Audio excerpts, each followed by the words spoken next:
Welcome বন্ধুরা।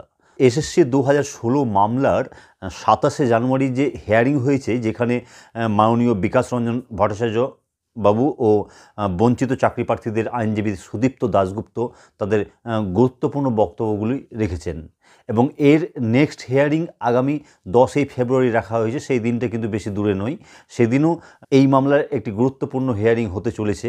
কিন্তু এর মধ্যে আপনারা হয়তো কেউ জানেন যে এসএসসি 2016 মামলার বঞ্চিত চাকরি প্রার্থীদের আইনজীবী মাননীয় সুদীপ্ত দাশগুপ্ত বাবু একটি ডাটা সুপ্রিম কোর্টে সাবমিট করেছেন এবং সেই ডাটা দেখে অনেকেই কিন্তু ঘাবড়ে গেছেন যে এতগুলো চাকরি প্রার্থী দুর্নীতি করে চাকরি পেয়েছে।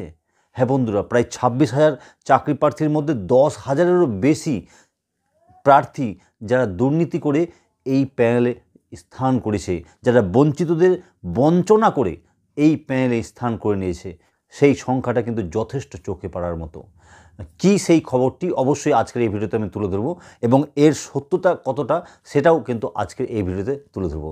তাই ভিডিওটিকে শেষ পর্যন্ত দেখার অনুরোধ রইল এবং ভিডিওটি অবশ্যই ইম্পর্টেন্ট। আপনাদের যে বিভিন্ন গ্রুপ রয়েছে সেখানে এই ভিডিওটা শেয়ার করে দেওয়ার আমার অনুরোধ রইল। তাহলে চলুন শুরু করি আজকের ভিডিও।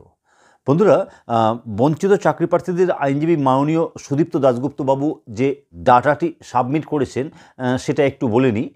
যেখানে দেখা যাচ্ছে যে মোট চাকরি প্রার্থী 25,844 জন, যার মধ্যে টোটাল বেআইনি নিয়োগ হয়েছে 10,750 জন। মানে বুঝতে পারছেন সংখ্যাটা কত বেশি।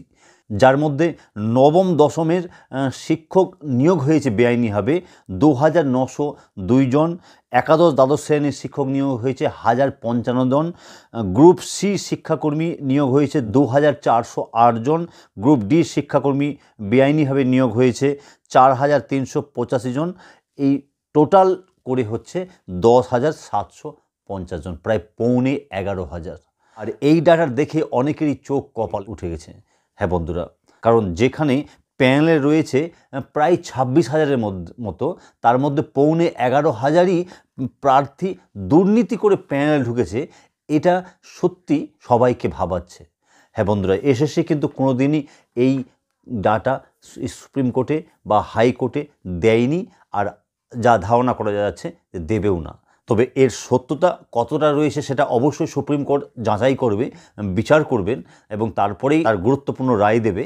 তবে যদি এই ডাটাটা সত্য হয় বন্ধুরা, তাহলে বলবো যে আমরা কোন রাজ্যে বাস করছি। মানে এই 11,500 দুর্নীতি করে ঢোকা চাকরি প্রার্থীরা কাউকে তো বঞ্চিত করে সেই প্যানেলে স্থান করেছে, আর সেই বঞ্চনার পরিমাণ যে 11,500 হবে সেটা মেনে নেওয়া যায় না। এই বিষয়ে আপনাদের কি মতামত অবশ্যই আপনারা কমেন্ট বক্সে কমেন্ট করবেন। তবে বাকি 11,500 বাদ দিলেও কিন্তু প্রায় 15,000-এর মতো যোগ্য চাকরি প্রার্থীও এই লিস্টে রয়েছে। তাদের কথাও অবশ্যই সুপ্রিম কোর্টকে ভাবা উচিত বলে আমার মনে হয়। এই বিষয়ে আপনাদের কি অভিমত অবশ্যই আপনারা কমেন্ট বক্সে কমেন্ট করুন।